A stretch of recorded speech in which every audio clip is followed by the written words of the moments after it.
ரஷ்யாவால் உளவாளியாக பயிற்சியளிக்கப்பட்டதாக சந்தேகிக்கப்படும் ஹவால்டிமீர் வெள்ளை இன திமிங்கலம் நோர்வே கடற்கரையில் இறந்து கிடந்தது கண்டுபிடிக்கப்பட்டிருக்கு.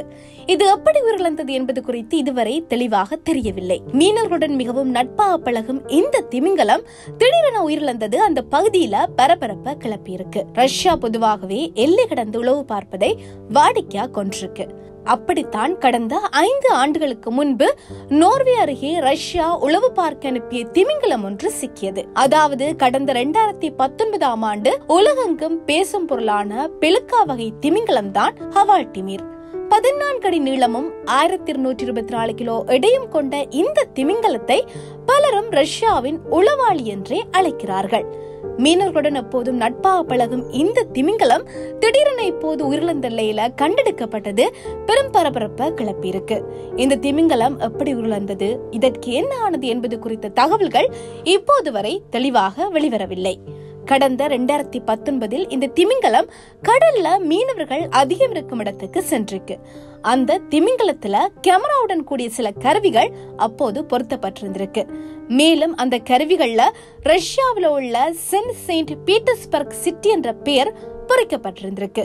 இதன் காரணமாக அந்த திமிங்கலம் ரஷ்ய உளவாளியாக இருக்கலாம் என்று பலரும் பேச தொடங்கினர்.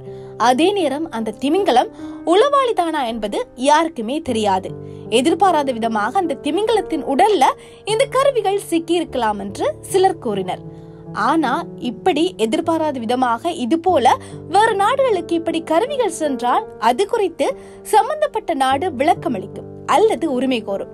ஆனா இங்கு அந்த கருவிகள்ல ரஷ்யாண்ட சிட்டியின் பெயர் பொறிக்கப்பட்டிருந்தாலும் ரஷ்யா அதை உரிமை கோரவே இல்லை. இதுவே சந்தேகத்தை அதிகரித்தது.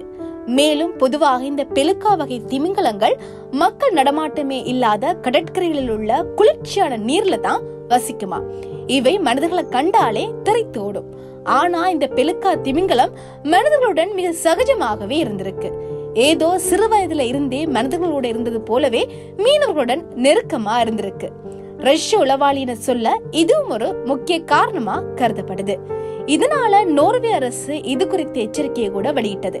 அதாவது இந்த பெலுக்கா திமிங்கலத்துடன் எந்த ஒரு தொடர்பையும் வைத்திருக்க கூடாது என்று அந்த நாட்டு அரசு அப்போது கேட்டுக்கொண்டது.